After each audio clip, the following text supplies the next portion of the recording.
Kaminumbau. Da mein Kamin schon über 30 Jahre alt ist, kam mir die Idee, den Kamin einmal ein anderes Erscheinungsbild zu geben.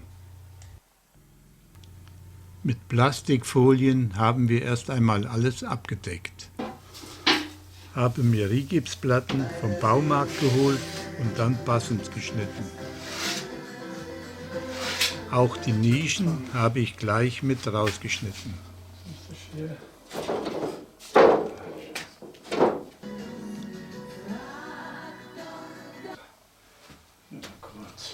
Mit Ansatzbinder werden nun die Rigipsplatten angeklebt.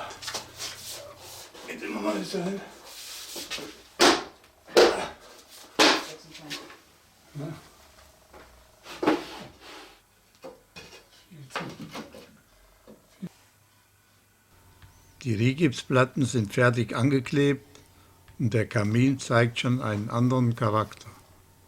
Hier sind schon die Fugen ausgespachtelt und die Platten einmal mit Tiefengrund und einmal mit Wandfarbe gestrichen, damit der Untergrund durch die Tapete nicht sichtbar wird und damit beim nächsten Tapezieren die Tapete sich leichter entfernen lässt. Ein paar Alubleche habe ich mir für die Kaminöffnung biegen lassen.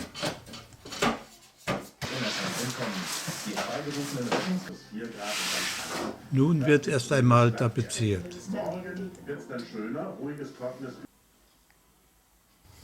Hier sind wir mit dem Tapezieren fertig und die Plastikfolien haben wir auch wieder entfernt.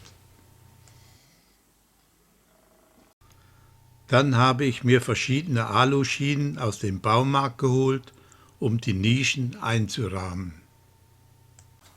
Nachdem ich die Aluwinkel passend gesägt habe, klebe ich sie mit ein paar abgesägten Alustückchen mit Sekundenkleber zusammen.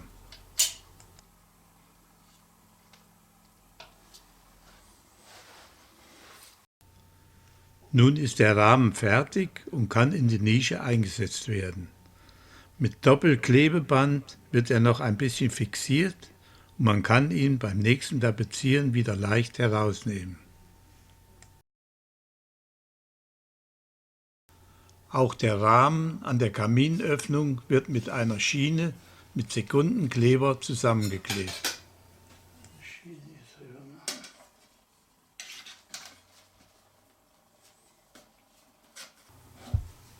Die Abstände passen, der Rahmen wird eingesetzt und kann auch wieder beim nächsten Tapezieren leicht entfernt werden.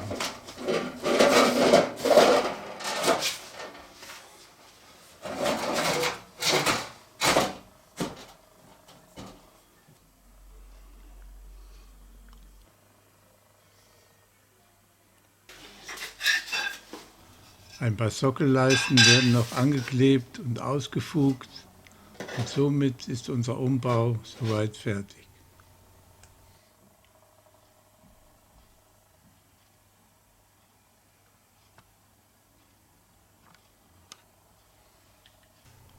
Hier noch einmal ein Schwenk durch unser Wohnzimmer.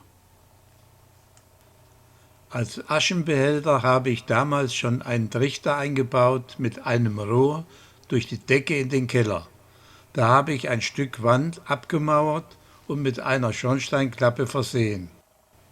Die Asche fällt somit gleich durch bis in den Keller und ich brauche nur einmal im Jahr die Asche aus dem abgemauerten Behälter zu entfernen. Das war unser Kaminumbau und ich hoffe damit ein paar Anregungen gegeben zu haben, falls jemand etwas Ähnliches vorhat. Vielen Dank für euren Aufruf.